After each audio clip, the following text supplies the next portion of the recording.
Good morning, everyone. Last class we have discussed the second part or the second limb of Ashtanga. And what was Niyamaha? We already seen.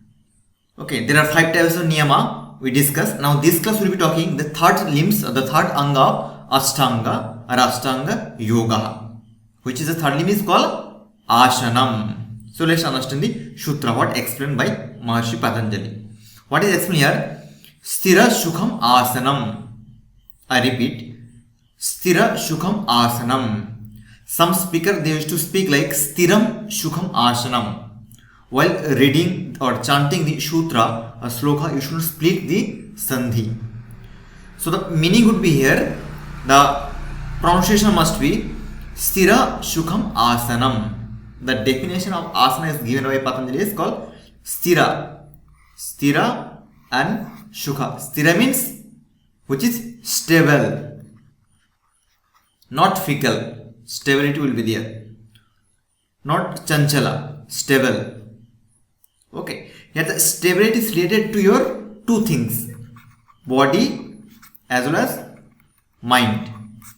See, the question is how nicely Patanjali explains here. During practice of asana, your body must be sthira as well as mind must be sthira. Now you may get doubt how if we practice any kind of asana like Shirshasana or Trikonasana, whether our body will be stable? Yes. If you practice first day, or if you are a beginner, then your body will not be stable. You will feel different types of pain. Starting level. But if you going on practicing continuously for a long time, that time you will get the stability regarding your body. This is the one point. So body level stability should be there. And second here, mind during practicing of any asana, it may be Vajrasana, Swastikasana, any kind of asana, your mind should be, chitta should be stable. Stable means shanta.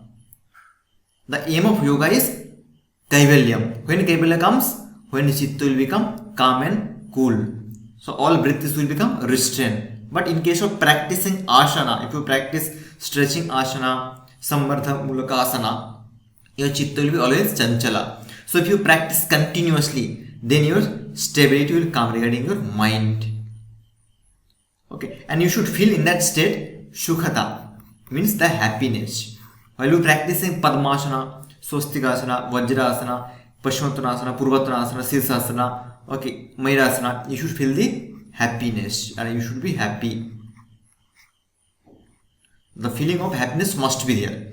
Then only it's called as asana. So these are two things, 1 and 2. Two characteristics must be there to call as a asana. Asana means the sitting positions. Okay, sitting positions, any kind of sitting position. That is called asana. I am sitting over a chair, so that also is asana. Okay, if you see the sitting over a chair, that also called as a asana. Now let's understand a little deeply this sutra. See, in this sutra, the Vyasa, he explained there are two types of asana. One is called for the strengthening purpose, to give the strength, and second is called for the meditation. Okay, strengthening purpose, there are so many stretching asanas are there, like Paschimottanasana. Paschimottanasana is there. Then you can go for the Purvattanasana, Mayurasana, and there are so many asanas are there. Stretching, where you stretch your body. So by that, what will happen? You will get the benefit of strength. Your body will become very strengthful, very solid. Sakti will come in your body. This is the one type of asana. Okay, if you practice this kind of asana in the starting level, you will having pain and you cannot concentrate, you cannot make your chitta, your body sthira. But if you practice continuously this kind of asana, it will be easy for you. Then your chitta will become very calm and cool and sthira, stability will come. So in this kind of asana. Okay, that's why the Patanjali mentioned first Yama and Niyama. You cannot direct start with asana. you should go with yama and niyama. It may not be practically, it may not be practiced, but it should be inbuilt in you. Okay, so that is called yama niyama. Then explain here this kind of asana, stability purpose asana, strength purpose asana. There are so many asanas are there. So here your chitta should become stable by continuous practice. If you come to the meditative portions, here Patanjali mentions here like different types of asana, Padmasana, then Vadrasana, Swastikasana. Okay, Swastikasana. So all these asanas are meditative postures. These all kind of asana during practicing, if you are a beginner, you cannot sit in Padmasana, Vadrasana. It will be difficult for you because the body pain will start. But if you practice continuously, then you will be, all these things will become very easy for you. Then only you feel the sthirata and shukhata. Sthirata, stability will come, and shukhata will come. If there is a pain, you cannot feel sukha. Happiness won't be there. Okay. So when sukha and happiness will come, when it's become stable, chitta will become stable. And this kind of asana is good for the meditative purpose, for the meditation purpose. Like Padmasana, Vajrasana, Swastikasana, Vadrasana, this kind of asana is good for meditations. And if you continuously practice the meditations, it will lead to the samadhi. Okay, dharana, dhyana, samadhi. So then after the dhyana comes samadhi. Sampragyata, obviously. So if you practice continuous sampragyata, it comes to asampragyata. So that is the next level. So what is telling here? The aim of asana is to maintain a particular portion, particular position of your body for a long time. Plus, in that time, in that portion, you should feel stability. Steadiness should be there and happiness must be there. If you are not feeling happy, for example, you are practicing any particular asana, by overstretching, you are not feeling happy. The right aim, actual aim of asana won't be serve. The aim of asana is to get the dvanda overcoming. So that won't be sarva. So the starting level you can go for this kind of asana for the flexibility. Starting level you can go for, but you cannot stay only on here, because the aim of yoga is to reach the kaivalya. And kaivalya when comes, when the chitta will become concentrate or focused, sthira and sukha. And when sthira sukha comes directly into the meditative portions, this level. Again, you should not get me take me wrong. So here the meditation portion means some person they cannot sit in Padmasana also. So for them these also portions will be difficult, Padmasana. And some person cannot sit in Bhadrasana also, Swastikasana also. So how they will get the Kaivalyam? So this asana will be wrong for them.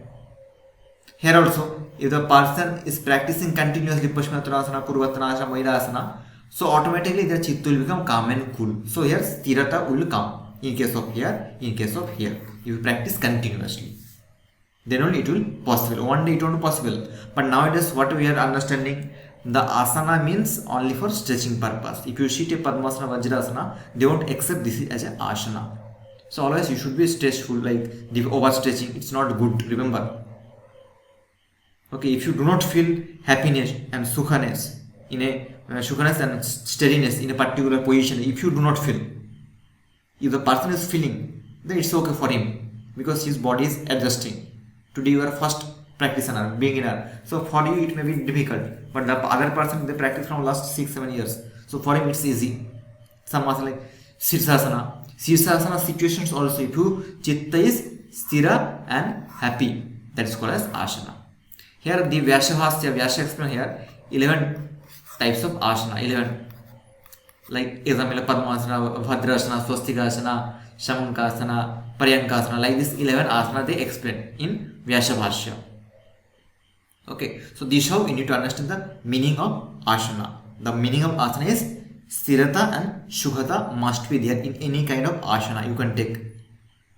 Okay, here the Patanjali not mention there are 84 lakhs or 84 units, no mention. Only mention the definition of asana. Okay, yes. Let's understand the next sutra.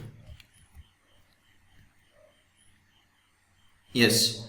Now here, see, understand here. What is explained here? Now how to practice this asana? Already mentioned the definition of asana. Now question comes how to practice. For that purpose only this line is telling here by Patanjali the methods of practicing asana. How? Prayatna shaithilya ananta samapattivyam. Here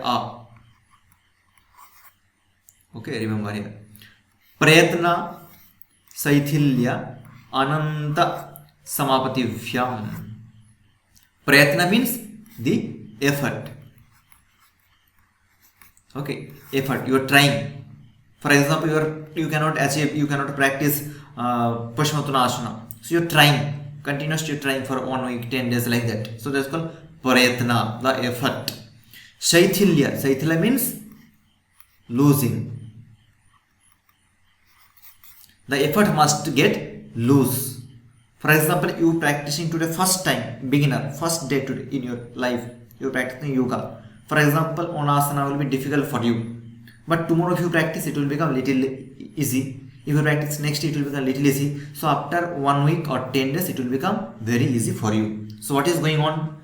The prayatna will become less. See, day first your effort was little high. Day 2 will be little less. Day 3 little less. So after 1 month, okay, after 10 days, it will become very less. So the Sithilata comes. Sithilata means the losing effect. Before it was, you have to tie it very tightly. You need to hold very tightly. Before it was very difficult for you to bend very tightly. You need to bend. Nowadays, what will happen after the practice of 10 days or 1 month? What will happen? Easily you are bending. Easily you are stretching. So prayatna will become, effort will become very less, and if the Sithilata comes in your body. Sithilata means losing, not making it tight. Okay, so when it comes, these things will come if you practice continuously. If you practice 1 day, 2 days, 3 days, 4 days, no, continuously mean 365 days only. If you make a schedule, I will practice for half an hour or 1 hour asana, only for asana, then pranayama will be some other separate. After half an hour, I will go for pranayama, like this. If you make one separations, that's called prayatna shaithilya will come. Now during practice, what you should do? You are stretching. Nowadays, what will happen? We will be focusing on the different types of other. Beer yoga is there, Miri yoga is there. All these things are good, but to reach the aim of yoga is Kaivalyam, Asampragyata Samadhi. Those things are not at all good, because we are concentrating in somewhere else, on music or something else during practice of asana.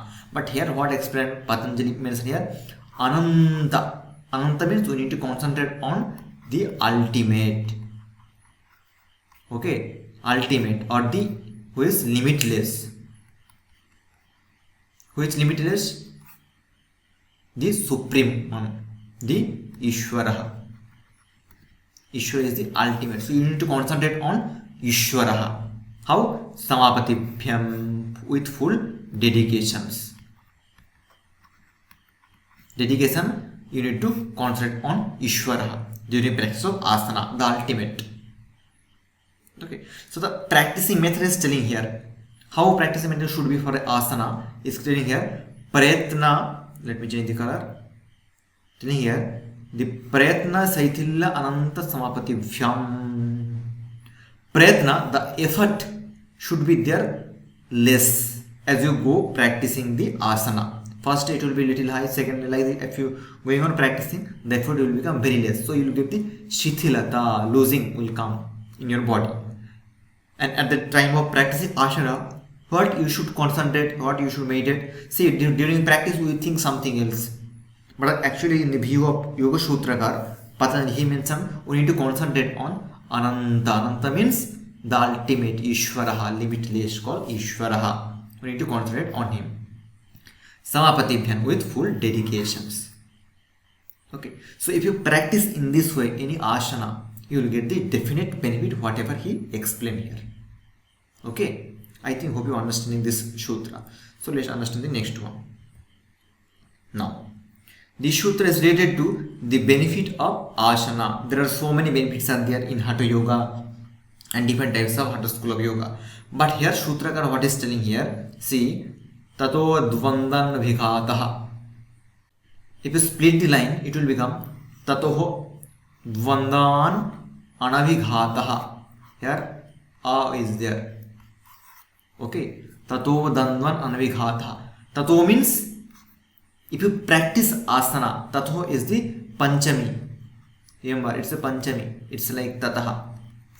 Okay, tatha means from there. From there means if you practice here, this way if you practice the asana, then the result goes to the next page is telling here. Tataha, if you practice prayatna and ananta. Okay, if you practice in that way, then what will happen? Dvanda. Dvanda means the duality. Duality in between two. Like two things are there. This is one thing and this is one thing. There only duality comes when both the things are similar. Okay, like milk and water are there. You cannot understand which is milk, which is water, because the quality is same, more or less same. If you go to the test tube or if you go for the lab, then it differs. But for your eye view, if you see your normal eyes, it will become same. Okay, so the dvanda comes in between similar things, not odd things. Then only we can get the duality or the doubt. So the dvanda means the duality in your chitta. Whatever the duality is there, that will become abhighataha. Sorry, anabhighataha. Okay, abhighata means hananam. Remember, hananam. Okay, anabhighata means it will overcome. The duality, whatever there in your chitta, that will overcome. How the chitta duality will overcome? Because if you practice this sthirata and shukhata, continuously practice sthirata shukhata means you will be reaching from shipta, mura, vikshipta. So your chitta will come to this level. Which level? The ekagrata level. So if your chitta comes into the ekagrata stage, automatically the duality will go out. Because ekagrata means one pointed laksha here. There is no second item to concentrate. I think you know the history of Mahabharata that explains the story regarding the Arjuna and Dronacharya, the eye birds. Sorry, the eye of the birds. You know the story. When they were asking the question to Nakula, Sahadeva, Bhima, they are telling, yes, I can see this thing, this thing. Then when they asked to Arjuna, he was telling, yes, I can see particularly the eye only, no, not any other things. Okay, that time Drona asked, can you see me? I am your guru. That time he told, no, I cannot see Guruji. I can see only eyes, not even the words. So he had hit there. So that kind of ekagrata, ekasmin prati ekagrata will come. Okay, how it comes? When the duality will become less, duality will become perish. Duality won't be there. And why? How duality will not be there in your chitta? So duality will be there in your chitta, not your body. Okay, so the duality will not be there when you practice the asana in a particular way. How? During practice time, you should feel the sthirata and shukhata. How sthirata shukhata come? If you practice continuously, then only chitta will become very happy and sukha. Otherwise, you don't make a sukha. If you practice first time today, the chitta will become very disturbed. You cannot practice, you cannot concentrate on particular. Okay, so this is the meaning of this sutra is explained. What is the meaning here? Explain tatoho dandvana anavigataha. The duality. Tata means by practice of asana, like prayatna, shaithilananda, samapati. In that way, if you practice and if you concentrate on ultimate during practice of asana, what will happen? The duality regarding your chitta, this or that. Okay, these things or that things. When the two options come, similar option, so that you can have the ability to identify, to overcome that. Avighata, anavighatha means destroy. It will kill that things. The duality will become overcome. So this is the benefits of asana according to Patanjali. Okay, remember Patanjali mainly focusing on the Raja Yoga. Okay, Raja Yoga is called Patanjali Yoga, and Raja Yoga is related to the higher practice than Hatha Yoga. That's why in Hatha Padika line mentioned there, Hatha Yogaya Raja Vidya Upadishyate is the first chapter. To reach to attain the Raja Yoga, Hatha Yoga is the ladle. So the aim is yoga is called to reach the mind state, the highest state of mind. That's called Raja Yoga. That's why Patanjali mentioned the benefits regarding the mind, the dvanda, duality. Okay, but if you practice the starting level, like we mentioned, if you practice this kind of practice, like this kind of practice, strengthful practice, then your strength automatic comes. But that is not the aim of asana. Okay, strength is the starting level, but at the end you should feel the calmness and coolness. So if you not feel, then that's not the asana, actual asana. Any asana you take, Paschimottanasana, Purvottanasana, if you're not comfortable, then you should not practice that asana. Because if you continue to practice, then only you become comfortable. So any asana you take, if you're comfortable, that is called the asana. It may be Paschimottanasana, it may be Purvattana, it may be Bhadra, Vajra, Swastika, any kind of. So this all they mention, the definition of asana is here, Paribhasha, plus here mention how to practice. Okay, this is how to practice. During practice what you should do, and the next line explains here the benefit of asana according to Patanjali or as per Raja Yoga. Different texts and different benefits. So next will be, this is the third limbs of Ashtanga Yoga. Next us will be talking the next limb, which is pranayama. So hope you understood. If you have any doubt, please let me know. Yes, thank you very much. Have a good day. Bye bye.